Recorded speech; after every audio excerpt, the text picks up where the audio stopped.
As international donors gather in Geneva on Monday to discuss humanitarian relief for Afghanistan under Taliban rule, neighbors China and Pakistan have already reached out with aid and discussions of future assistance. The economy in the war-torn country is in crisis and a humanitarian crisis is looming, experts say. Yet the United States and other Western nations are reluctant to provide the Taliban with funds until the Islamist militant movement provides assurances that it will uphold human rights, and in particular the rights of women. The country's roughly $10 billion in foreign assets, held overseas, are also frozen. The understandable purpose is to deny these funds to the de facto Taliban administration, Deborah Lyons, the UN Secretary General's special representative for Afghanistan, told the UN Security Council this week. The inevitable effect, however, will be a severe economic downturn that could throw many more millions into poverty and hunger, may generate a massive wave of refugees from Afghanistan, and indeed set Afghanistan back for generations. Another possible effect could be to drive Afghanistan closer to its neighbors and close allies Pakistan and China, who have already sent planeloads of supplies to Afghanistan. They have also signaled they are open to ramped-up engagement. China announced last week it would send $31 million worth of food and health supplies to Afghanistan, among the first foreign aid pledges since the Taliban took power last month. Pakistan last week sent supplies such as cooking oil and medicine to authorities in Kabul, while the country's foreign minister called on the international community to provide assistance without conditions and to unfreeze Afghanistan's assets.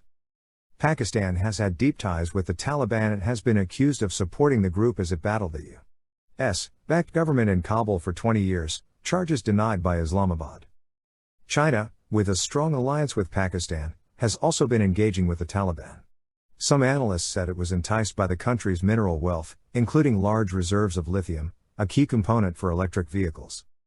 China has also expressed concern about militancy that could spill over from Afghanistan across its border, which it wants the Taliban administration to help contain. Beyond humanitarian aid, some experts and officials in the region say China's huge Belt and Road Initiative, BRI, could provide Afghanistan with long-term economic viability.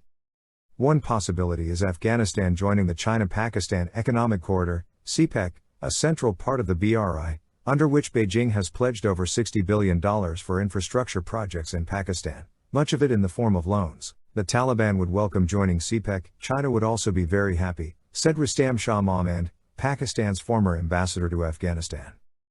China has not made any comment on the BRI, but Foreign Minister Wang Yi has said Beijing is ready to actively discuss the resumption of China-Afghanistan freight trains and facilitate Afghanistan's interaction with the outside world, especially its access to humanitarian supplies.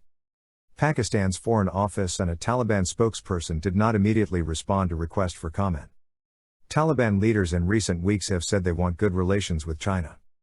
A senior Taliban source said discussions have taken place with China in Doha about possible investment opportunities.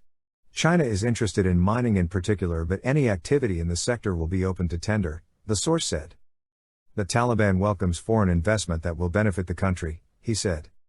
Two sources in Afghanistan and Pakistan familiar with the matter said China had been proactively encouraging Afghanistan to join CPEC for years but had been met with a non-committal response from the previous U.S.-backed government. The Taliban, with a need for economic stimulus and international recognition, seems more keen. The best way forward and the immediately available alternative option for Afghanistan's economic development is CPEC, which includes Pakistan and China, said Mushad Hussain Saeed, a Pakistani senator and former chairman of the China-Pakistan Institute. The new administration in Kabul would also be receptive to this, and they are keen on it. For China, though, which already has mining interests in Afghanistan that have struggled to get off the ground, any further investment would come with risks attached, given the uncertain security situation in the country. Absolutely, the security and stability of Afghanistan is also of importance to China, said Wang Huiyao, president of the Center for China and Globalization, a think tank. But also links to Central Asia and the connectivity through the Belt and Road, it's all related for the regional stability and prosperity. There's a stake there for China.